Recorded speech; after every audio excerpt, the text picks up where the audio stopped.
तर किती छान झाले असते असे आपण अनेकदा म्हणत असतो. पण आपला जो प्रभू आहे तो सर्व शक्तिमान आहे. त्याची जी योजना असते ती एकदम सर्वश्रेष्ठ योजना असते. आपल्यासाठी काय योग्य काय अयोग्य हे त्याच्यापेक्षा इतर कोणीही जाणू शकत नाही. बरेचदा आपल्यासोबत एखादी अशी घटना घडते की जी आपल्याला आवडत नाही, पण नंतर काही दिवसांनी, काही महिन्यांनी, कदाचित काही वर्षांनी आपल्या असे लक्षात येते की त्यावेळी जे झाले होते ना ते अगदी बरोबर झाले होते. बरे झाले त्यावेळेस ते तसे झाले होते, म्हणजे ते आपल्या नंतर लक्षात येते. तर इथं मला हेच सांगायचं, आपण देवाच्या योजनेवर विश्वास ठेवायला हवा. एक छोटीशी गोष्ट मी तुम्हाला सांगते. असेच एक गाव होते. त्या गावामध्ये एक धार्मिक मनुष्य राहत असे आणि त्याची एक रोजची सवय होती. रोज सकाळी तो मंदिरात जात असे. मंदिरात गेल्यानंतर तो देवाची पूजा करत असे, देवाची प्रार्थना करत असे आणि नंतर देवासोबत मनसोक्त गप्पा मारत असे. आणि गप्पा मारताना मग गावामध्ये काय घडलं काय नाही ते सगळं तो देवाला सांगायचा. कुणासोबत जर कधी काही चांगलं घडलं तो तो देवाचे गुणगान गायचा, प्रशंसा करायचा, आभार मानायचा.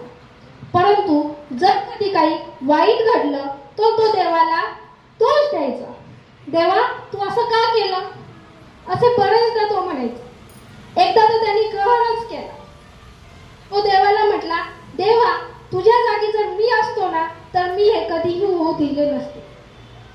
देवाला पण वाटले की आता ह्या माणसाला आपल्याला धडा शिकवलाच पाहिजे. देव त्या ठिकाणी प्रकट होतो. देव त्या मनुष्याला सांगतो, एक काम कर बाळा, तू आज दिवसभर आज इथे माझ्यासोबत उभं राहा आणि तू माझ्यासोबत थांब आणि माझी अट फक्त एवढीच आहे, तू मध्ये बोलायचं काहीच नाही, फक्त जे घडतंय ते फक्त बघत राहायचं. मनुष्य म्हणतो ठीक आहे देवा, थांबतो मी इथं तुझ्या शेजारी. त्यानंतर तो तिथं थांबतो. थोड्या वेळाने एक पुढारी माणूस तिथे येतो. तो एक नेता असतो आणि कुठली तरी निवडणूक त्याने जिंकलेली असते. तो देवाचे आभार मानण्यासाठी तिथे आलेला असतो. देवाचे आभार मानतो, देवा बरं झालं तुम्हाला निवडणूक जिंकून दिली. आनंदी असतो खूप, डोळे झाकतो, हात जोडतो, डोळे झाकतो आणि पाया पडायला तो खाली वागतो. तेवढ्यात त्याच्या खिशामध्ये एक नोटांचा बंडल असतो. तो नोटांचा बंडल खाली पडतो. मनुष्य उभा राहतो, डोळे उघडतो, चालला जातो. त्याच्या काही ते लक्षात येत नाही. त्यानंतर तिथे एक गरीब मनुष्य येतो. त्याची आजारी असते, दवाखान्यामध्ये ॲडमिट असते, त्याला पैशांची खूप गरज असते. देवाकडे तो प्रार्थना करायला आलेला असतो की देवा काहीतरी कर आणि मला मदत कर, माझ्या आईला तू वाचव. त्यावेळी तो देखील देवाकडे प्रार्थना करतो आणि पाया पाडायला खाली वागतो. तेवढ्यात त्याला नोटांचा बंडल दिसतो. तो खूप खुश होतो. देवा तू एवढ्या लवकर माझे म्हणणे ऐकले, आताच तर मी तुला प्रार्थना केली, लगेच तू मला मदत देखील केली. खुश होतो तो, पैशांचा बंडल उचलतो आणि निघून जातो. त्यानंतर त्या ठिकाणी एक व्यापारी माणूस येतो.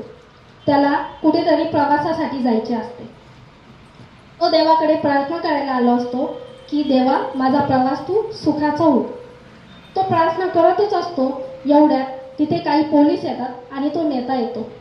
तो नेता म्हणतो की हे बघा, हाच तो माणूस, यानेच माझे पैसे घेतले असतील. पोलीस देखील त्या व्यापाऱ्याला काहीही बोलू देत नाही. त्याला पकडतात आणि घेऊन जातात. आता तो मनुष्य बाहेर येतो आणि देवाला म्हणतो, देवा तू असे का केले? त्या गरीब मनुष्याला तू मदत केली, ठीक आहे, पण हा जो व्यापारी, याची काही चुकी नव्हती, याला तू का पोलिसांकडून धरून दिले?